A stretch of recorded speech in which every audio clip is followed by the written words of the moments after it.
But I'm about to share what I'm about. And on this episode 3 of Straight Talk with Salim, it is my testimony. It's my life story. And as I've been in the book of Acts, I'm in Acts 26, and I've been in Acts since January. So that gives you an idea of how I walk through the word, and I really line by line break it down. And I'm in really the end of Paul's journey, and he is locked up in Caesarea, and he's standing before the governors there. And what he's doing is he's sharing his testimony. And that's what I love. This is what I've noticed. This has been it's been a thing with Paul. You know, he stands before, as Jesus told him he would stand before kings, he'd stand before the judges, the rulers, he'd stand before the Gentiles, the Jews, and he would be called to testify. He'd be called to minister, he'd be called to witness, and be a witness for Jesus. And so over the last week, I've had it on my heart to really jump on and share my story, how I came into this world, the life I lived, and then, up to meeting Christ.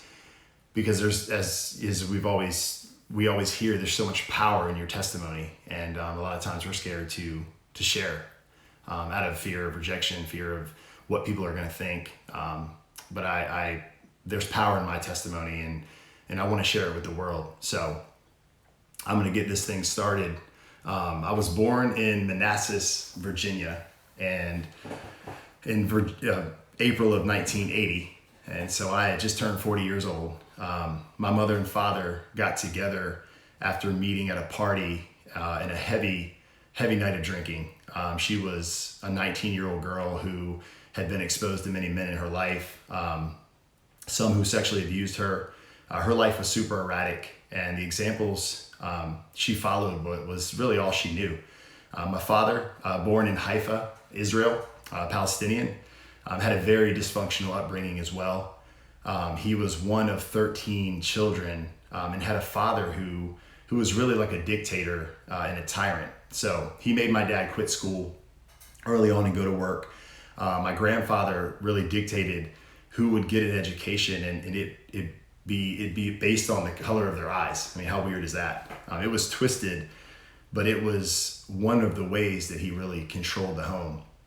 My grandfather, he physically and verbally abused my grandmother and the children, leaving many of my father's siblings super angry and really resentful. My father, he despised my grandfather, and so did all the other kids. And when he passed away, they were actually relieved and happy, really, to have freedom.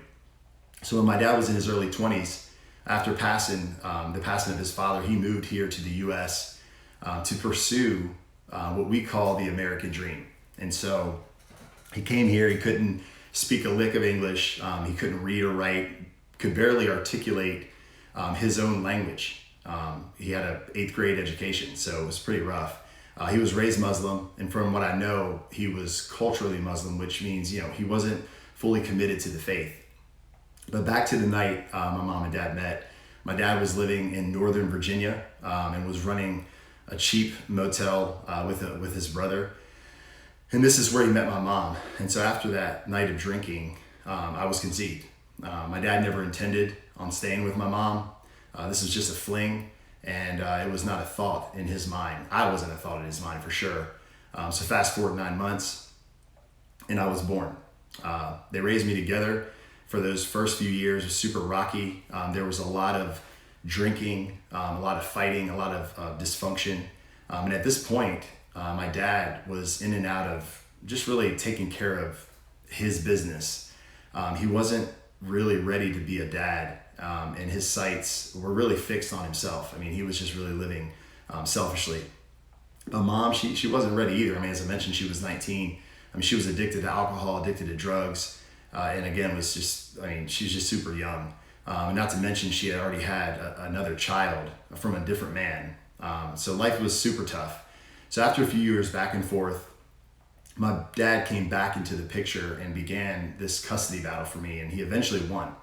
That should tell you something about the environment I started my life out in. I mean, judges, they usually don't take custody away from a mom unless she's not fit to be in control. So the next few years were super shaky. Dad decided he would pass me around from uncle to uncle, which was his brothers. He had a lot of them. And he still wasn't really ready to be a dad. His only understanding of what a father should be was what he learned from, his tyrant dictator father, who he grew up watching, again, beat his mom and his siblings constantly. So that was a pretty rough environment. So at the age of about 5, I moved back in with my dad, and eventually he had found a wife. 9 months later, they brought their first child into the world. And so from about the ages 5 to 10, I went back and forth from my mom's house to my dad's house, back to my mom's house, back to my dad's house, as they lived about an hour apart. My mom's home, super erratic. The time I spent there was filled with drunken nights, different men, late night drug runs, and just dysfunction at its finest. I can remember my mom waking my brother and I up, just as like a story that just came on my mind, waking up in the middle of the night, hopping in the car, and just going to these dark streets and us hanging out in random places with absolutely random people. We moved a lot. I changed schools many times. We lived in super bad neighborhoods where I was the minority. Social services was often called on us, and we were almost taken from her due to the environment that we were being raised in. So the times with my dad were a lot different, a little more stable, but it was still dysfunctional. My stepmother never seemed to accept me as her son. I mean, she would treat me as an outcast. She would talk down to me, treat me like I didn't belong at her home. And the benefit of going back and forth between homes was I got a break from the neglect. And so at the age of 10, I vividly remember being at my mom's house in Salisbury, Maryland, which was, an hour north of the Virginia line. And we were living in a broken down 1-room apartment that was infested with roaches. My older brother and I were constantly in trouble and just headed for more trouble. I mean, getting brought home by cops for stealing, just rough. So my dad saw these living conditions, and he saw the trouble that I was getting into, and he didn't like it. So he decided that I was going to come live with him, and I was going to come live with him for good. So my dad didn't know a lot about fathering children, but he knew that this environment that I was living in was fostering a very bad future. This would be the last time that I saw my mom for a while, 10 years to be exact. So my dad and my stepmom took me home with them to the eastern shore of Virginia, which again, I said was about 45 minutes to an hour south. It was a very small, quiet town, about an hour from my mom's house, as I mentioned. Sorry, I keep saying that. You guys know where it is. But in my mind, I was still close to her. I was close enough that if I wanted to see her, I could go see her. But my time with my dad, it really started off pretty good. But it wasn't very long until things began to shift in a negative way. And that honeymoon period just completely wore off. It became a very dark and oppressive place. My stepmom began acting hateful to me. I can only assume that she just wasn't a fan of me being my father's child from another woman, and it's the only thing I could think of. My teenage years were absolutely horrendous. I mean, they allowed a lot of stuff to happen that really wasn't reflective of loving parents. I mean, they neglected to make sure I had basic necessities, such as just lunch money. I mean, I can remember riding the bus when my youngest brother was getting dropped off at school, getting a ride by my parents. There's nothing wrong with riding the bus. I mean, I make my little one ride the bus, but I felt like it was sort of she was singling me out in spite. The amount of verbal abuse that I heard in that time with them was absolutely hard to endure. I don't know how many times I heard, "You'll never amount to shit." Excuse my language, that's what it was. I was responsible for buying my own school clothes, my own supplies, food was hidden in the house for me. While my brother had food for packed lunches, Christmas and birthdays were far from celebrations. I recall coming home from my uncle's house in South Florida one year after Christmas break as an early teen. I might have been 14 years old, and my stepmom looking me dead in my eye and telling me, "Don't you expect anything from us? You had your Christmas with them." Meanwhile, my younger brother had been spoiled with all the extra. So there are some things she did that just, it enraged me as a young teen. And as a result, I grew very angry and resentful. So now the thing that is really interesting to me amidst all of this is that we attended a Baptist church. And so looking back, I can see that we were typical hypocritical Christian family that came to church with our mask on, pretending to be totally fine, only to hide what was really happening behind closed doors. And through this experience with church, I assumed I must be cursed, and I didn't deserve better because I didn't see any evidence of Jesus Christ in my home. I mean, despite this, all of that, I still attended the youth group. I spent about 2 solid years, 14 to 15 years old, hanging out with good people and really actually being into Jesus. This was a super positive experience in my life because though I didn't see Jesus in my home, I was at least introduced to this idea of him. So at about 15, I stopped attending that youth group and I grew out of church. I started hanging out with a different crowd, and all I did was party. I began smoking weed heavy. I began drinking heavy. This became a lifestyle and I enjoyed it because it felt good. And these friends, they accepted me, So I started spending every weekend until I graduated high school with these friends. I would literally get picked up after school on Friday and I would not return until Sunday night. Would never hear a peep from my parents. Where are you? How are you? How's your homework? What are you doing? We would get drunk at different friends' houses because at times, their parents were gone. So it was like the cool house with no parents and we would just party. This became the type of atmosphere I was drawn to. I mean, sex, drugs, alcohol, abuse was all it was about. And so at this age of 16, I remember coming home and getting into a huge fight with my dad and my stepmom. I mean, it was a really bad exchange. I mean, a lot of ugly things were said. A physical altercation almost began. Things were thrown across the room, all in front of my younger brother, who at this point was about 9 years old. I left and I called my mom, and I remember I called my mom and asked her if I could come live with her. And I explained to her that I couldn't live with my dad anymore because I couldn't deal with the constant feeling of rejection and the hate that I felt. And so I'll never forget her voice that day. I mean, it was rough. She told me that she had things to do and that I couldn't live with her. And so she was leaving Maryland and she was moving to upstate New York, and I couldn't go with her. And I remember begging her, I remember crying or pleading, and she just said no. And I remember feeling so broken and unwanted. I had zero choices. My mom didn't want me. My stepmom despised me for no reason. My dad showed no love and no leadership as a father, and he never even defended me. So here I was, 16, nowhere to go. I mean, at this point, it was a feeling of deep depression and brokenness. I mean, I was cut to the absolute core, and this was that point in my life, and I can say now that it damaged me deeply. I mean, it was a blow that would really set me on a path to darkness.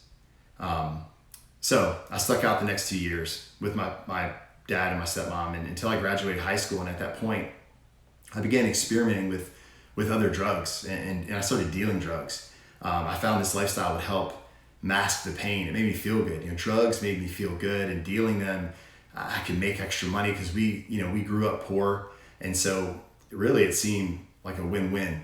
And money is something that I began to worship.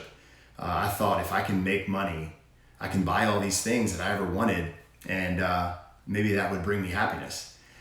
Little did I know that this lifestyle was pulling me deeper and deeper into a hole, deeper into brokenness. So at the age of 20, haven't seen my mom in 10 years, haven't talked to her in 4.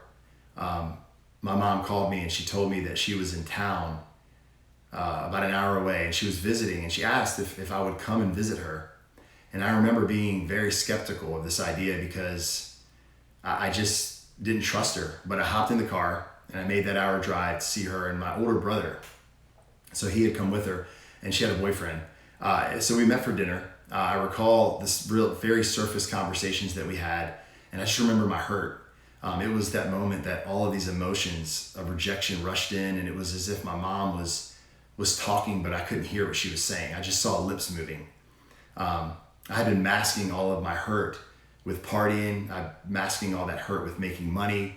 I had built this fake confidence that was absolutely shattered by her, because my mom told me that she loved me and would do absolutely anything for me. And I remember the last 20 years and her lack of love. Her actions didn't match her words.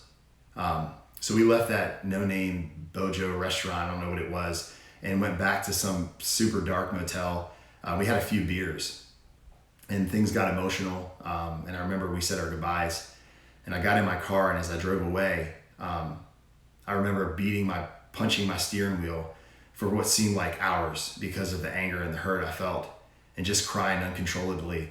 And I knew this would be the last time I would ever see her or my older brother again.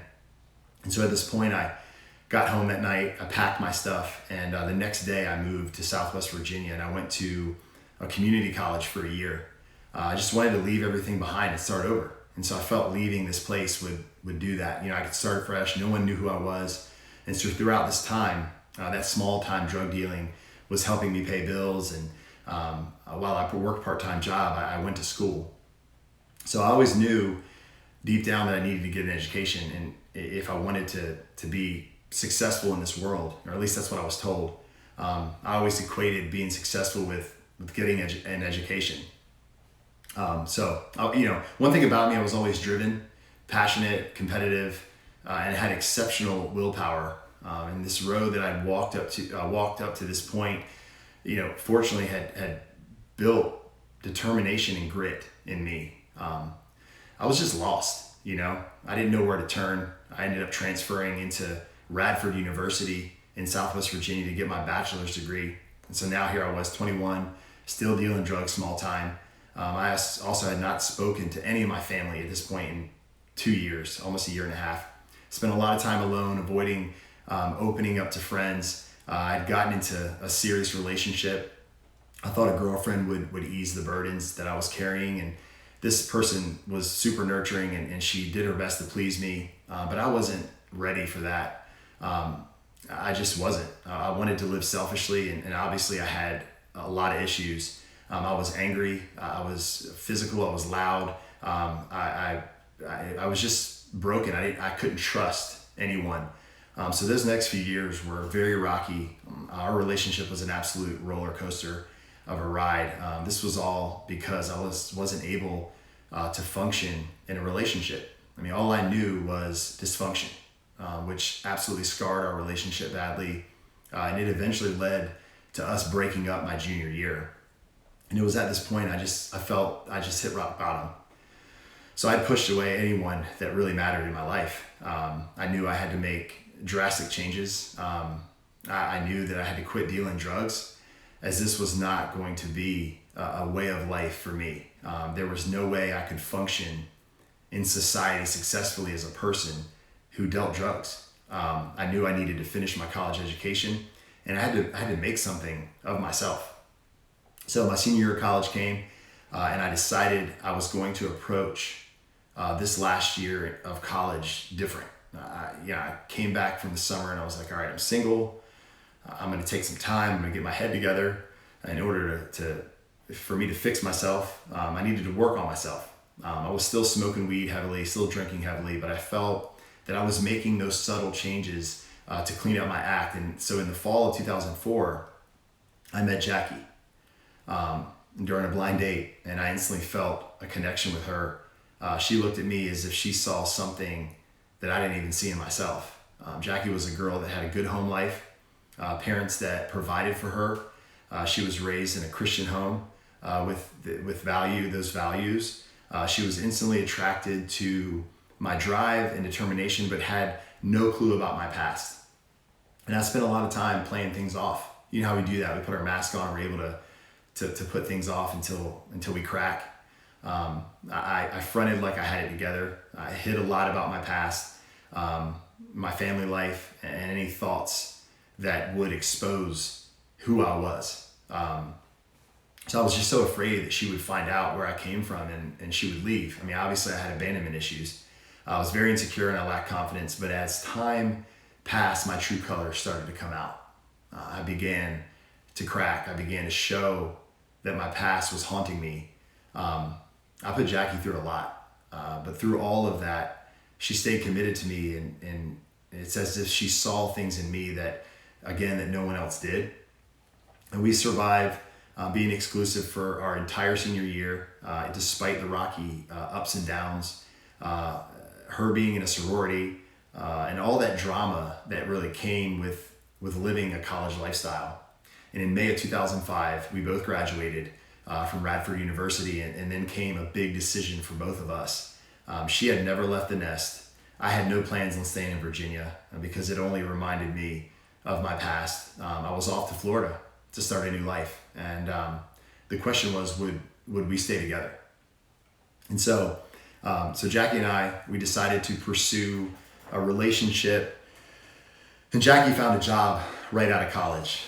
She took a bold step and she left Virginia to move to Jacksonville, Florida, to be closer to me, as my plan was to move to Tampa to go back to school to pursue a master's degree, believe it or not. She got a job at the University of North Florida. I took a summer course, and after that I packed everything that I owned and put it in my car. I had a small little Toyota Corolla, and I headed to Florida, saying goodbye for good. I mean, that was it. I drove down to Jacksonville to see Jackie and to stay with her for a few days. And while I was there, she asked me to contemplate staying in Jacksonville for a while and getting a job. So I ended up putting out a resume, and within a day, I had an interview where I landed a job with a local architecture firm. And I decided to stay in Jacksonville, and I put off pursuing that master's degree. So we moved away from that lifestyle of partying. I remember being here in Jacksonville and just it being a new beginning. I had turned a new leaf. I wanted to completely clean up my act. I stopped smoking weed. We actually found a church, and we started attending church services. And I remember that lasted about 3 Sundays, and then we fell away. Who needed God? I mean, that's how I felt. I mean, was he even real? Did he even really love me? Does he even know me? These questions really kept me distanced from this idea of searching for God. I mean, I remember just letting that go. I remember finding a gym, and I started working out a lot. This became an absolute obsession for me. I joined basketball leagues to feed that competitive addiction, because that's one of the addictions I had. I felt that these things were all productive and beneficial, but little did I know that I would start to worship these things as idols. The thing about them is they made me feel good. They made me feel worthy. And over the next few years, Jackie and I continued to grow in our relationship. Our relationship had issues, but it was all covered up with our busyness. It was covered up with all of the distractions. And I still, at this point, hadn't talked to my parents. I was working out at the gym every day in the early mornings. And I remember meeting a guy there that owned a medical equipment company, and he began to be drawn to me for some reason. He started asking me if I'd ever thought about doing sales. So you can imagine. I mean, I can't imagine selling anything at this point. I have no confidence. My hands got sweaty when I met people. I just absolutely was dodging this idea, and I put him off. After pleading with me to do a ride along with him to see what it was that he did and see if it was something that I would see myself doing for a living, I decided to take him up on the offer. I mean, at the time, Jackie and I were doing okay financially, but the money I was told I could make really motivated me, and I felt like I needed to take this job, even though it sounded crazy to leave an absolute secure position and do something absolutely different than I even went to college for. But after that consideration, I decided to take the leap, and I accepted this position. So little did I know, this decision was going to single-handedly change the course of my life forever. I began this job, and from the jump, I was the best sales rep that my boss had ever seen. with minimal experience. I was embarrassing, these experienced competitors. I was driven beyond belief. He knew I was motivated by money, and he really drove me that way. He paid me very well on my achievements. My goals were absolutely all about making money and being the best rep. That's all that mattered to me. I only cared about myself and how much money I could make. And I didn't care who I stepped on to get there. It was the fear of failure and losing that opportunity that drove me daily. That fear of failure was the engine inside of me that drove me. The desire I had to climb the mountain was high, and absolutely nothing was going to stop me. So this also would become an addiction that would continue to help mask the pain. And it was really, truly what was plaguing my life. This career was also giving me false confidence, a false confidence that would lead me down paths of absolute destruction. So at this point, I was making money, and I felt less insecure about the thought of taking next steps to commit to Jackie. I lived with her for 2.5 years, 3 years. And I had a fear of marrying her because I never felt like I had what it would take to be a husband that could provide a life that she deserved. But now that I had this job and I was making money, my confidence was rising, and I felt as I was ready to commit. And so I proposed to her, and finally got over the fear of having a wedding where I wouldn't have my mom and dad there. It took me some time to get through that, and I was so embarrassed of my family. I was so ashamed of my family that I couldn't imagine a wedding. And I had envisioned this wedding without family being present, and it embarrassed me, and I didn't want to have to explain, why. I was at a place where I just was unable to accept who I was. I was completely and absolutely insecure.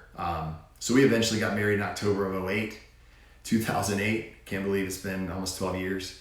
We had a blast at our wedding. Jackie ended up inviting my dad a few weeks before the wedding, and him and I were able to reconnect.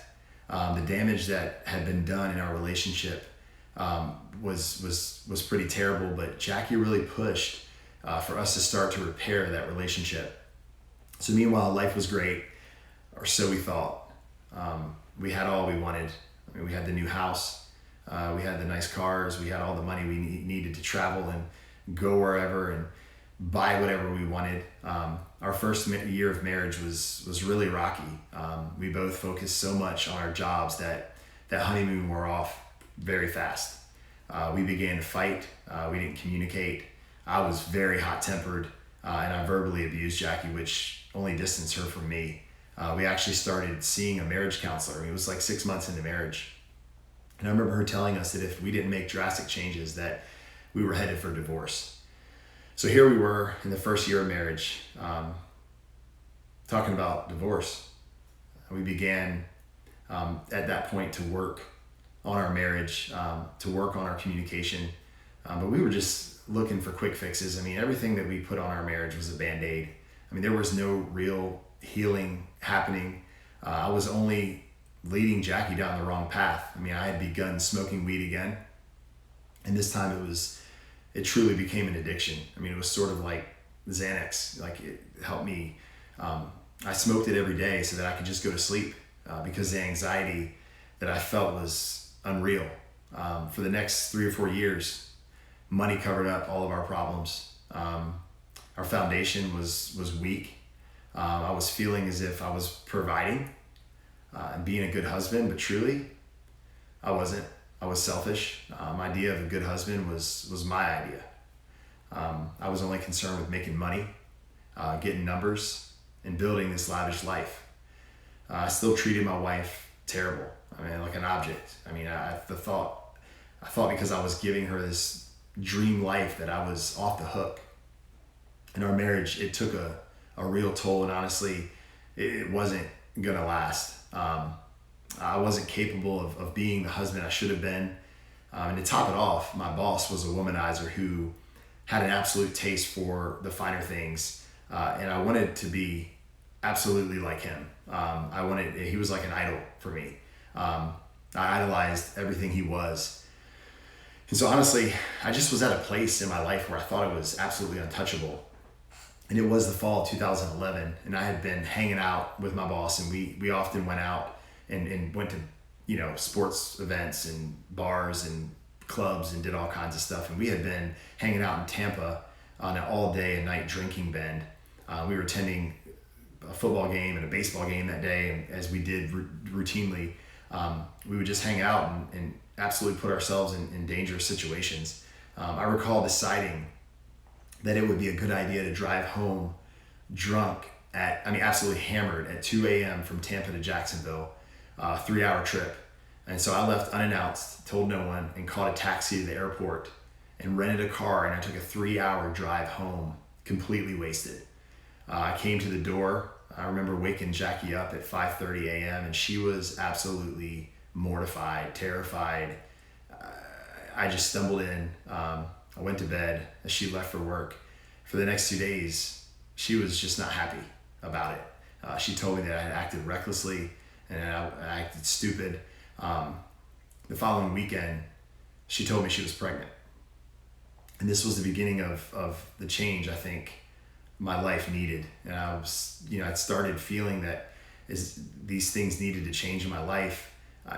Or else, and bringing a child into the world, I thought was like that's going to do it. So I started to think about my childhood and how I couldn't repeat this vicious cycle, and I started to transform a little. I gave up the drugs, and I stopped drinking heavy, and I started preparing for my son to come into the world, because I knew that Boston, my oldest, when he was born, I knew this was going to fill a void in my life. So 9 months later, June 2012, my first son, Boston, was born.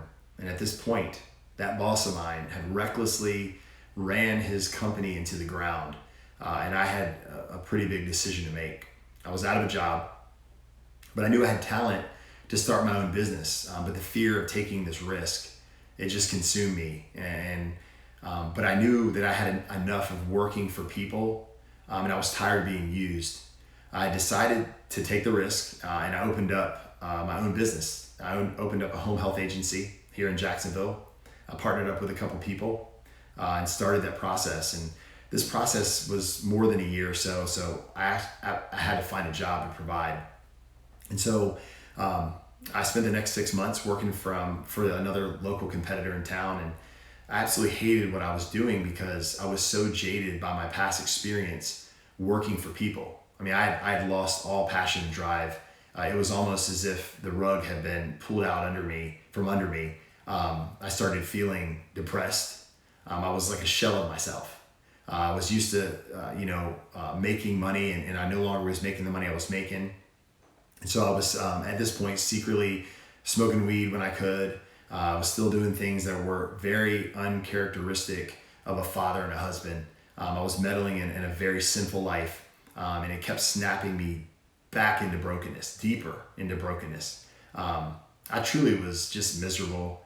And I had started to realize that the hot wife, the cars, the house, the job, the accolades that came with being a super salesperson, the drugs, the alcohol, they were still leaving me feeling empty. Even having Boston, my son in my life, hadn't changed me at all. And so a week before Thanksgiving in 2012, my wife said, "Salim, I think we need to go to church." She began to explain that she thought it would be good for us to raise Boston in a Christian home. I agreed, but I had no idea what was going to happen. I walked into that church, and I remember thinking, it was a heaviness that I felt. I felt absolutely out of place. I felt like a dirty sinner before the creator of the universe. The pastor's message was directed right at me. I don't know if you've ever had that happen to you. I'm sure you have. I felt like God was reaching out to me, urging me to let go of my past and to give it to him. And so I left there, still rejecting the thought. The following 30 days, I really hit a low point. I got fired from that job. They found out I was opening my own company and let me go. I truly had hit rock bottom, and I had been stripped, absolutely stripped of everything. I sunk into sadness and a lostness that I can't describe. We ended up going through that Christmas season, and there was a lot of reflecting going on. I had really been humbled, knocked off my pedestal, and I was thinking through my past and how I tried everything to fill that emptiness, and nothing worked. And nothing worked at all. And I remember waking up on January 1st, 2013, and was overwhelmed to the point of tears. I mean, I had a radical experience. I had an encounter with Jesus, and I was super emotional. I felt the presence of God in a way that I can't explain. I felt him asking me why I was rejecting him after he had extended this umbrella of grace over my life, asking me why I was trying to fill this God-sized hole that we were created with money, with alcohol, with working out, with my family. I mean, I worked out for vanity. I worked to provide stuff. I thought getting married was going to fix the issues. I thought bringing a son into the world was going to bail me out. I was covering all of my pain with the things that would only bring temporary satisfaction. And I was still making excuses for why I was hurt and why I was broken. I was convicted to the point of just tears. I mean, I was weeping at this point. And for the first time in my life, I felt broken and realized that I needed a savior. I realized that nothing was going to bring me back to whole except Jesus.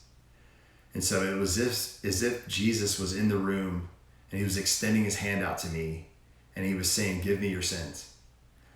Give me your brokenness. Give me your mess. Son, I will make you whole.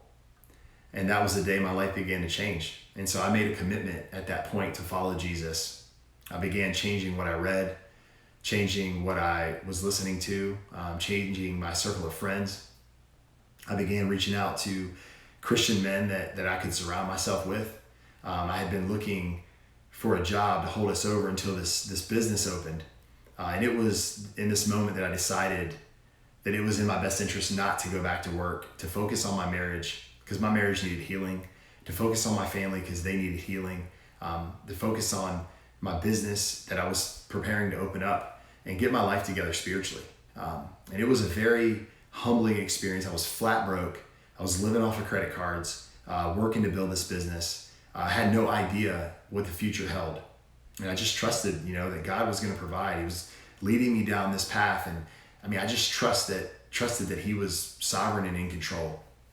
So I was letting go and letting God lead. And the next few months was hard. As I started reading God's word, it was like looking in a mirror. What I saw looking back at me was an absolute sinful man. I'll never forget reading Matthew 5-7, the great Sermon on the Mount. And Jesus' words pierced my soul because I knew the man I once was, and it hurt. I mean, it absolutely hurt. But it also helped me to understand the level of love and grace that God has for us. And this refining process had begun, and God had a lot of work to do to fix this mess. But nothing is too big for him. So in October of 13, it was about 10 months later, my business finally opened by the grace of God. And the next year was super hard, made no money. And I believe this was God's way of forcing me to continue to grow in my trust of him. I continued working like it depended on me, but I kept giving it to him. Slowly things changed financially, and our business was finally booming. I was getting so involved with the church and different men's groups. I began reading the Bible daily, as well as books that complemented my growth. I started incorporating prayer into my life, and my relationship with Jesus grew. And so I was just all in, and I was on fire for Christ. I was truly starting to lead my home like a kingdom man is called to. And I remember reconnecting with an old friend.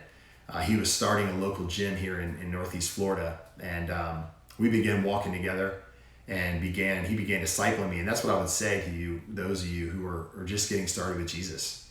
You've got to find someone who can disciple you, someone who can lead and guide and direct you down the right path. It's super important, and that was important in my walk. So I had gotten involved with the gym. I became a certified trainer. This was a faith-based gym. And so here I had the opportunity to pursue my passion of physical fitness, all while sharing this beautiful story of redemption with people, because I was able to get up and share devotions before the classes. And this is what helped me learn how to speak in front of people. And so God was transforming me, and my buddy saw this transformation. He knew my testimony. and he knew that God was going to impact people's lives through it. So meanwhile, my business was growing, and I was using this company as a platform to glorify God. Working in a dark industry like home health, it's known for shady business, and I had an amazing opportunity to really be a light. This was stark contrast from my old way of doing things, of doing business. If anything, I was part of the darkness, and it felt good to now be going against the current. So I got more involved in other areas of ministry, and my relationship with God and my boldness was rapidly growing. I was able to spend time on the mission field where my love for God only grew. The poverty and the brokenness, I'll never forget that I witnessed there. It only reminded me of my childhood, and it was that moment that God showed me that I have a heart for the lost, and I have a heart for less fortunate people. And it was these trips to Guatemala that really set me on fire. And so it was 2016. I'm getting there, guys. I know you're wondering when this is going to end. It was 2016 when I started my to experience a radical shift in my commitment to Jesus. I started truly living sold out for Him. Life was good. All was going good. My second son, Christian, was born. Business was still booming. We literally had no issues and no problems. And so as my focus on Jesus grew, I began to see change in spiritual activity in my life. And so I began to mature in a crazy way, but I also started to see a lot of obstacles and stormy days come my way. I can think of why Jesus said to count the cost, because following Him, and if you're following Him all out, reckless abandonment, you are going to face hardship. And the thing is, I've realized is the harder you go for Him, the more Satan is going to throw your way, because now you are a threat to the kingdom. And so that started to become a trend. Life was great until the summer of 2017, but I started seeing some issues in my business partner. Things were off. I began realizing that there were some major problems, and so I began seeking some legal counsel and on what I should do. And this really took some time. It was a super stressful time in my life. The writing had been on the wall for a while, but I had chose to turn a blind eye to it out of fear of Him.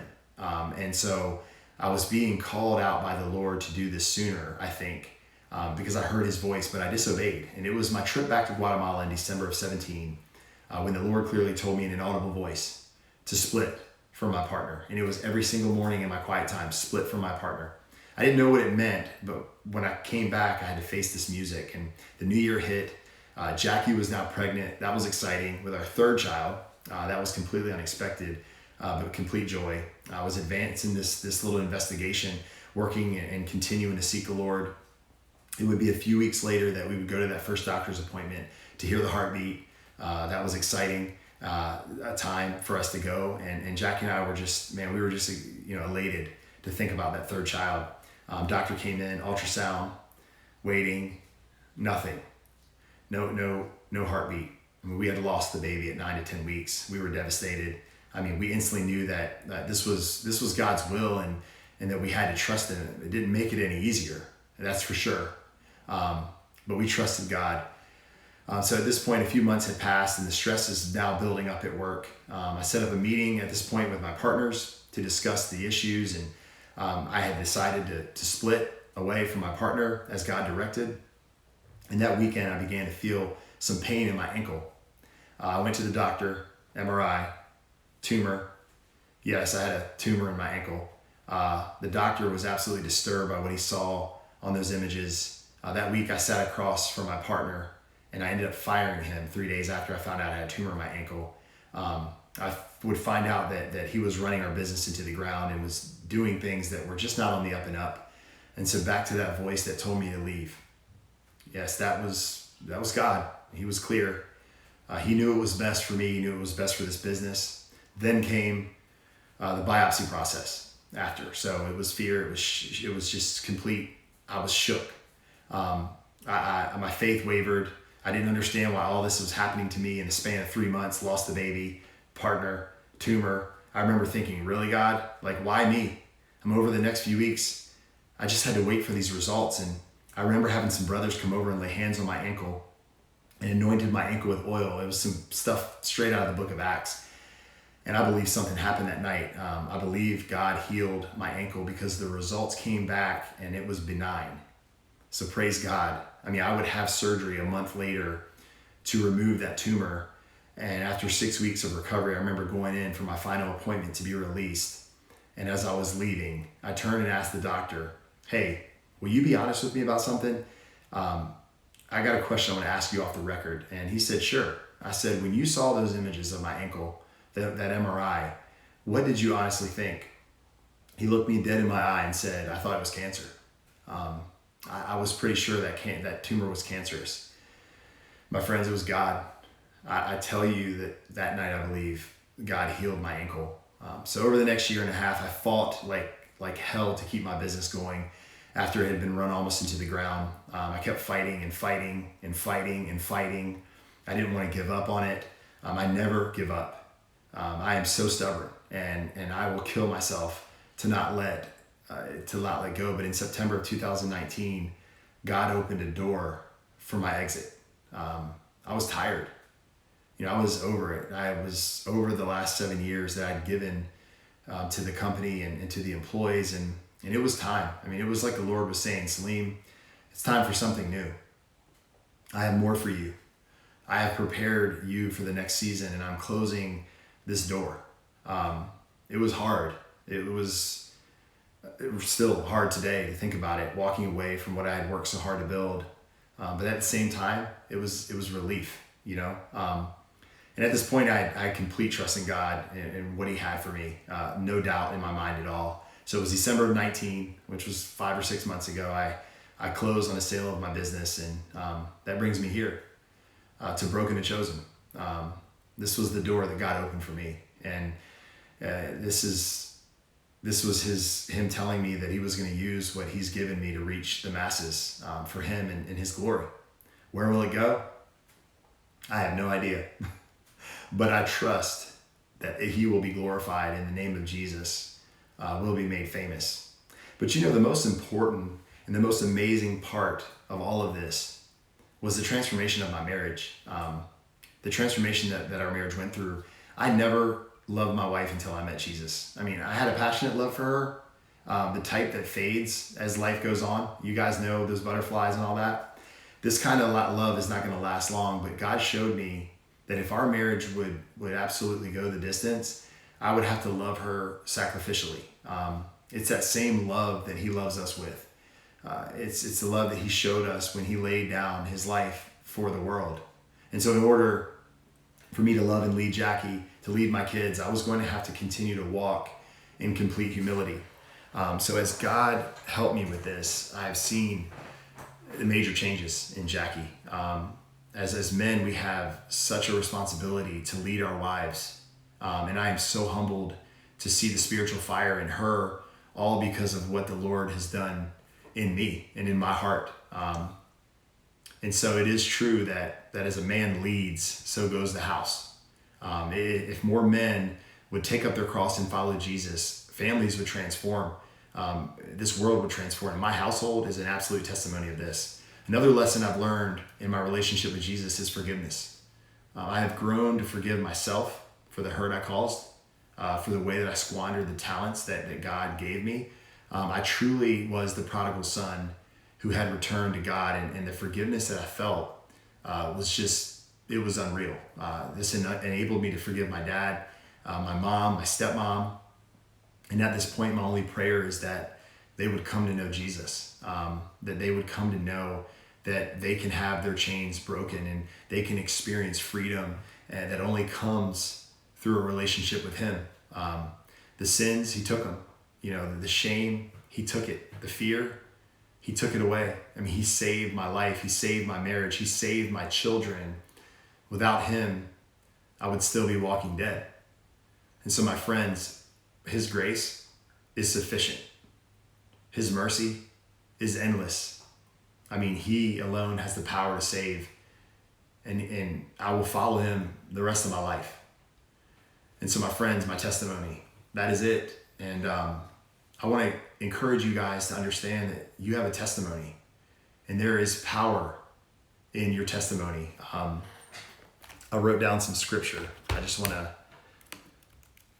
share it with you guys. Revelation 12:11 says that we triumph over Satan by the blood of the Lamb and the power of our testimony. And so, my friends, sharing your testimony, it connects you with other people.